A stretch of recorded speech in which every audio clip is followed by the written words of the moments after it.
पंजाब में 6 आईजी तब्दील होने के बावजूद भी ना तो कब्जा ग्रुपों को नकेल डाली जा सकी और ना ही पुलिस का किबला दुरुस्त हो सका। ठोकर न्याज बेग की रिहायश रुशीना फातिमा ने पुलिस के खिलाफ अहम इंकशाफात कर दिए। मजीद उनका 4 न्यूज से बात करते हुए क्या कहना था, आइए जानते हैं। सर, मेरे साथ मसला ये 28/10/2021 2 माह पहले हमें एक धमकियाँ मिली थी काफ़ी लोगों की तरफ से, जिसकी पे दरख्वास्त मैंने और मेरे भाई ने हमने चूंक थाना में दरख्वास्त भी दर्ज करवा दी कि हमें धमकियाँ हैं जान से मारने की और माली नुकसान की।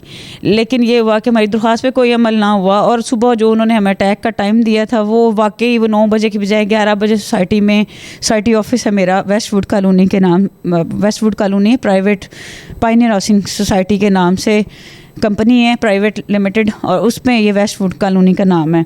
इन्होंने मुझे क्या किया कि धमकी दी कि सुबह दफ्तर ना आना वरना तुम्हें जान से मार देंगे, तुम्हारे भतीजों को, तुम्हारे बेटों को जान से मार देंगे। लेकिन सर जी, ये अदरीस विर्क है, अकरम चौधरी अकरम है, डीआईजी राणा मंसूर है, इनकी पुष्ट पनाही में डीआईजी राणा मंसूर पैसे भी खाता है हमारे से और हमें धमका के पुलिस वालों से हरासा भी कराता है।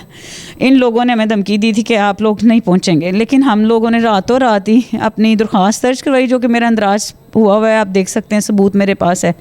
इन्होंने सुबह 11 बजे आके हमला कर दिया। हम, मेरे भतीजे, मैं और जो मुलाजिम थे, हम लोगों ने अंदर लॉक लगा के अंदर अपने आप को बंद कर लिया ताकि ये हमारे पे हमला ना कर सकें। तो सर हमने ताले तो लगा लिए मेन गेट्स पे। इन्होंने थोड़ी देर के बाद ही डीएसपी और एसएचओ मौके पे बुला के नफरी बहुत बड़ी बुलाई, जिसकी सिटी 42 पे वीडियो भी चली थी कि इन्होंने ताले तोड़ के विदाउट एनी किसी कोर्ट के ऑर्डर के, मेरे पास नाइला अयूब साहिबा का स्टे ऑर्डर मौजूद था, तो हमने जब इन्होंने हमारे पास अंदर आ गए, ना इन्होंने हमारे पास कोई असला था, ना हमारे पास कोई बंदे थे, अगर थे तो ये लोग बरामद करके लेके जाते, बल्कि हमारे पे इन्होंने काउंटर एप्लीकेशन जो माफिया ग्रुप ने हमारे खिलाफ दी थी उस पर 506 का मुकदमा दर्ज कर दिया। ना कि इनको ये पूछा जाता कि एक औरत के दफ्तर में आदमियों का क्या काम था। विदाउट लेडी कांस्टेबल ये मेरे दफ्तर दरवाजे तोड़ के फलांग के, जिसकी वीडियो मेरे पास मौजूद है, ये पहुँचे। ये 30 तारीख का वकूआ हो गया। खैर 30 तारीख को सारा कट हुआ, सारा कुछ थाने में हुआ। डीएसपी ने हमें चाबी दे दी कि आप जाके सोसाइटी खोलें। सर स्टे ऑर्डर हमारे पास मौजूद था। उन्होंने ये इसको जब हमें, इसलिए मेरे अभी सिजेरियन हुआ है तो मुझसे बात करते हुए ना हिम्मत नहीं पकड़ी जा रही। जी, वो मैंने इसलिए कि इन लोगों ने जब ये सारा 30 का वकूआ कर लिया, उसके बाद इनकी एक काउंटर एप्लीकेशन आ गई यकम वाले दिन, उस पे हमारे पे एफआईआर हो रही है। लेकिन हमारी 2 एप्लीकेशंस पे ना कोई एफआईआर हुई, ना कोई बिल मुशाफा हुआ, ना हमें बुलाया गया, ना दूसरों को बुलाया गया। खैर एनीवेज हम चुप करके बैठे हुए थे। एक रफ़ीक सुलरिया नामी आदमी, जिसका 32A का प्लॉट का ड्रामा बना के इन्होंने आसफा बीबी और उसका बना के और मुझे एक दरख्वास्त में चूंक थाने में फिर हाज़िरी के लिए बुलाया। जब मैं 19 तारीख रात को गई हूँ चूंक थाने अपनी बयान देने के लिए, तो मैंने, मेरे बयान भी आप पढ़ सकते हैं, मैंने बयान में भी बताया 2021 फॉर्चूनर वाइट कलर की और 435 जिसके पीछे इस्लाम या हुसैन लिखा हुआ है, वो अदरीस विरक की थी और अकरम चौधरी की दूसरी थी। इसमें काफ़ी ज़्यादा बंदे बैठे हुए थे जिनको मैं पहचानती हूँ। उनमें से एक उमर है, एक अकरम है, एक अदरीस है, एक पोली है।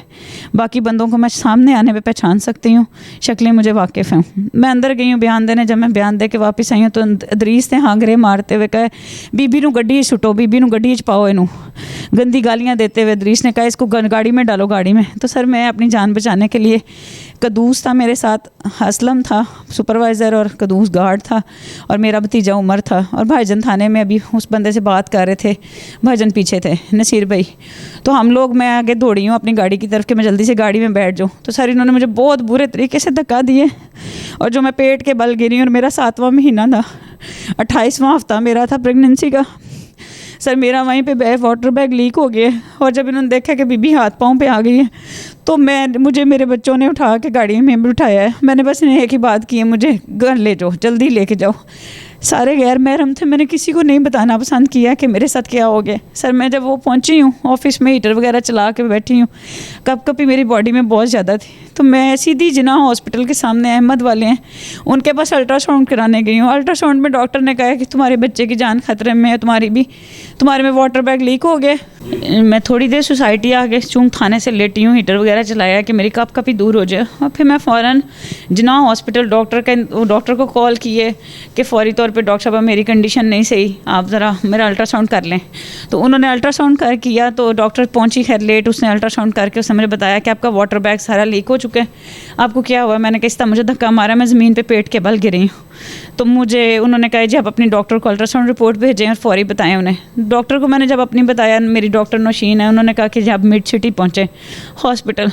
उन्होंने जाते ही मेरे पेट में इंजेक्शन दिए, मुझे लंग्स के टीके दिए कि हम बच्चे को बचा सकें। लेकिन ऐसा हुआ कि 12 घंटे के बाद दोबारा मुझे इंजेक्शंस लगे और उमर हॉस्पिटल में मेरा अल्ट्रासाउंड दोबारा हुआ।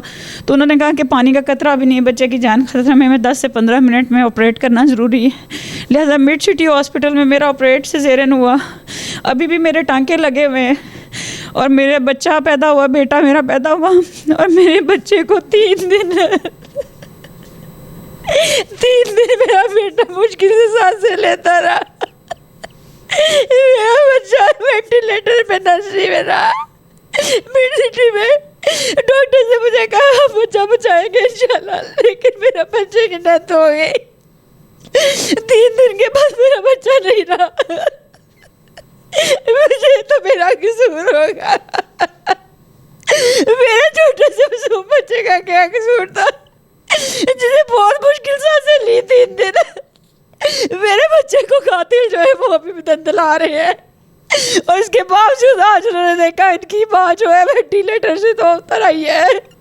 मेरी सारी तस्वीरें, वीडियो, मेरे बच्चे की तस्वीरें मेरे पास मौजूद है। अभी भी मैं यूरिन बैग के साथ बैठी हुई हूँ। इन्होंने आज मेरा कब्जा करने की कोशिश की। दोबारा ये लोग अंदर घुस के ताले तोड़े इन्होंने सोसाइटी में आके। मैं बड़ी हिम्मत करके घर से मैं यहाँ तक पहुँची हूँ, तो मैंने देखा कि इन्होंने किया SHO वगैरह मौके पे आए। SHO जो पिछला था उसने तो सिवाय उनका साथ दिया था, लेकिन नासिर खान अच्छा बंदा है।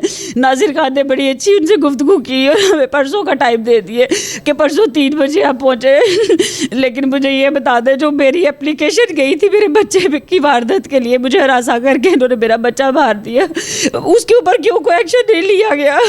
सोसाइटी के कब्जे से 1 दफ़ा नहीं 3री दफ़ा कोशिश हुई, इन पर क्यों FIR दर्ज नहीं होती?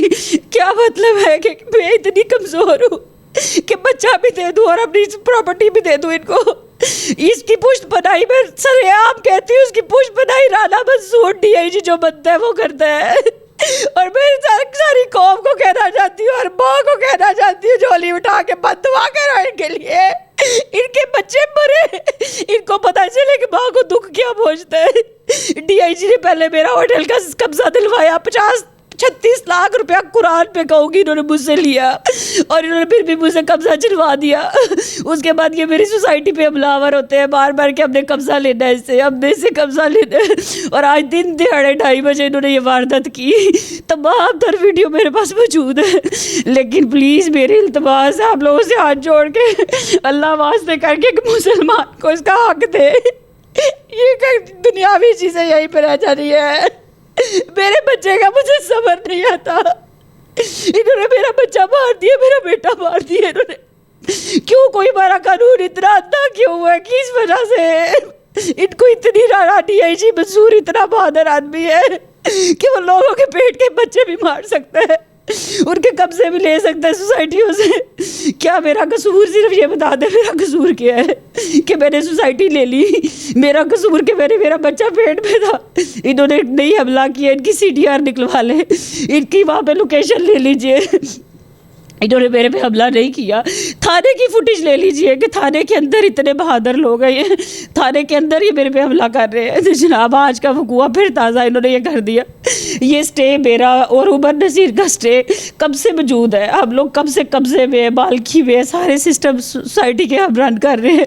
ये आज कहते हैं हमने सोसाइटी खरीदी है, हमने सोसाइटी उससे खरीदी है। हर बंदे से इन्होंने सोसाइटी खरीद ली है। क्या इनके पास कोई लीगल डॉक्यूमेंट है मालिकाना हकूक़ का? हमारे पास लीगल डॉक्यूमेंट है, हम मालिक हैं, हम काबिज़ हैं। और 2.5 साल से हम ये चीज़ को लेके चल रहे हैं, और हर दूसरे दिन, हर दूसरे हफ्ते ये वारदात करते हैं, और इन पे आज तक कोई FIR दर्ज नहीं हो सकी। तो मेरी सबसे इल्तमास है जितने अलाया का हुक्मरान है कि प्लीज़ इसका एक्शन लिया जाए, मुझे इंसाफ दिया जाए। मैं इस टाइम पे भी अपनी सोसाइटी ऑफिस के सर्वेंट क्वार्टर में बैठी हुई हूँ, सिर्फ इसी मजबूरी से। यूरिन बैग मेरा देख सकते हैं लगा हुआ है मेरे साथ, और मैं स्टिचेस के साथ अभी बैठी हूँ। 3 दिन बाद मेरे स्टिचेस ओपन होने हैं। मेरी अब इमरान खान साहब आपसे रिक्वेस्ट है और चीफ जस्टिस से मेरी दरख्वास्त है कि मैं हाथ बांध के आप लोगों से कहती हूँ, आप तो कहते हैं कि कब्ज़ा माफिया नहीं रहेंगे पाकिस्तान में, तो ये कब्ज़ा माफिया 2 महीने के अंदर तीसरी दफ़ा ये कोशिश कर रहे हैं। मेरे बच्चे के कत्ल का कोई मुकदमा दर्ज ना हो सका, मेरे पे कब्जों के कोई कब्जे ना हो सके, कोई दफा ना लग सके इन पे।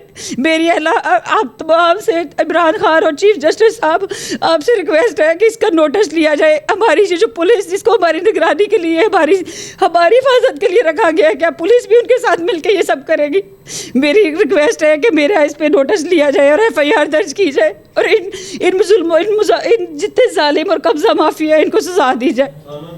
थाना जो है ये हमारा थाना चूंग लगता है इसको, और थाना चूंग का पहले जो SHO साहब है उन्होंने मुझे हरासमेंट की मैंने रिट भी की हुई है, जिन्होंने मुझे कहा था मैंने 99 इनकाउंटर किए, बीबी होश के नाखून ले।